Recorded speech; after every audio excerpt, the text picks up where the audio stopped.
문화라는 건 우리가 이해할 수 있잖아요. 왜? 문화는 한국 문화, 그다음에 유럽 문화, 일본 문화. 그러면 그게 문화는 이해를 하겠는데 과학문화는 과연 뭔가? 정의를 내리기를 과학기술 바탕으로 하는 생활 양식이라 이렇게 얘기를 하고 있더라고요. 그래서 그런 과학문화가 왜 필요하냐? 그러면 과학문화가 없이는 과학자들만의 엘리트 문화로부터 대중문화로의 그 이전, 그게 이게 안 되기 때문에 그런 필요하다는 얘기를 갖다가 이 전문가들이 이렇게 얘기를 하고 있습니다. 최원구 박사님 같은 경우에도 이게 과학이 문화가 되지 않으면은 과학자들끼리 집단의 관심사로 끝난다 이런 얘기하고, 과학자는 여러 가지 우리 일상생활에 영향을 미치기 때문에 중요하다 이런 얘기를 하세요. 그래서 결국은 과거의 성과들을 바탕으로 인간과 세계를 이해하고 사회 전체를 선도하는 역할을 하는데 과학문화가 중요하다 이렇게 얘기를 합니다. 그런데 또 그러면 과학의 주체가 뭐냐면 과학자가 있고 이걸 전달해서 하는 사람이 또 과학 커뮤니케이터라는 게 있어요. 과학 커뮤니케이터가 또 역할이 있는 거죠. 그건 뭐냐면 이걸 재생산해서 사람한테 전달하는 거, 소통하는 거, 이해를 돕는 사람, 해석하는 사람, 뭐 이런 역할, 여러 가지 조력하는 이런 역할을 하는 사람이 커뮤니케이터가 또 필요한 거죠. 과학 문화를 갖다가 일을 하면은. 지난 1000년 동안 100년이 아니고 1000년입니다. 1000년 동안 20년대의 그 중요한 사건을 갖다가 딱 선정했는데 12개가 과학적인 사건이에요. 12개가.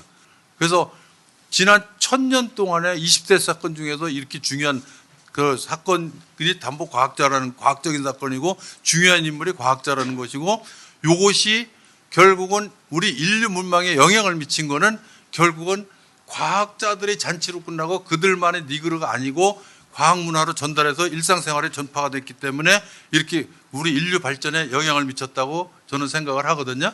그래서 과학 문화가 중요하다 이렇게 생각을 하는데, 문제는 이제 과학자들이 과학 문화의 중심에 서서 역할을 해야 되는데 과학자들이 그런 역할을 잘 못해요. 과학자들이 보면은 자기 것만 볼 줄 알아요. 저도 과학자로다가 이제 계속 살아왔지만 시야가 되게 좁아요. 저 현미경 사진을 내가 가운데 놨는데 현미경 갖고 가운데만 볼 줄 알아요. 그다음에 자기 연구실에 자기 연구 분야, 딴 연구 분야에 관심이 없어요.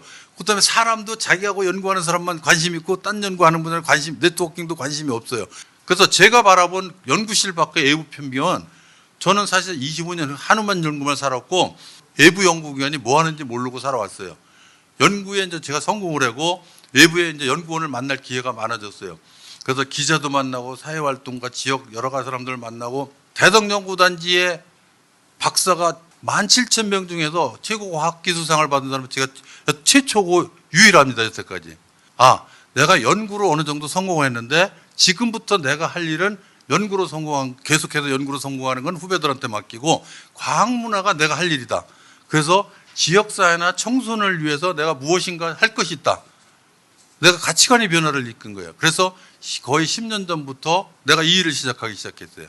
그래서 어떻게 했느냐? 제일 처음에 한 게 대덕연구단지에 사단법인 따뜻한 과학마을 벽돌한장이라는 걸 설립했어요. 그래서 어떻게 했냐면 대덕연구단에 몇 명이 있는 과학자들이 모여갖고 우리 지역사회를 위해서 뭔가 해보자. 재능기부단체를 만들자 해서 벽돌 한 장으로는 아무 일도 못하지만 한 장 모이면 큰 일을 할 수 있다는 취지에서 벽돌 한 장이라는 사단법인을 만들었어요. 처음에 10명이 시작했어요. 지금 10년 동안 150명이 같이 하고 있습니다. 그래서 주로 과학문화 활동을 하고 있고 여러 가지 지역사회 활동을 하고 있습니다. 그래서 이거 예산 지원 하나도 안 받고 하고 있습니다. 우리가 회비 조금씩 내고 독지가들이 커피 주고 김밥 싸주는 사람이 있고 하는데, 그래서 이게 주로 하는 일이 과학마을 과학 콘서트라는 게 한 달에 한 번씩 하고 있는데, 여기서 지역 주민을 다생으로 해서 지금 85회까지 했고 누적 참가 인원이 한 5,000명 정도 됩니다. 여기서 한 100명, 150명이 매달 한 번씩 모여서 강연을 하는데 어린애 7살부터 80 먹은 할아버지까지 모여서 강연을 하고 있습니다. 그래서 강사는 모두 재능 기부를 하고 있고 굉장히 많은 그 활동을 아직까지도 하고 있습니다. 이게 다. 그 다음에 저희들이 또 하는 게 과학자가 찾아가는 과학여행이라고 해서 대전 세종 지역의 과학 학교를 찾아가서 강연을 하는데, 보통 한 명이 찾아가서 강연하거나 아니면 강당에 모여 강연하는데 우리는 10명이 한꺼번에 갑니다. 모든 분야 가서 펼쳐놓고 학생들이 들으라고 그래요. 학생들이 선택하게끔. 그러니까 학생들이 성취도가 굉장히 높고 선생님들 만족도가 굉장히 높아요. 이게 저희들이 처음 시도한 거예요.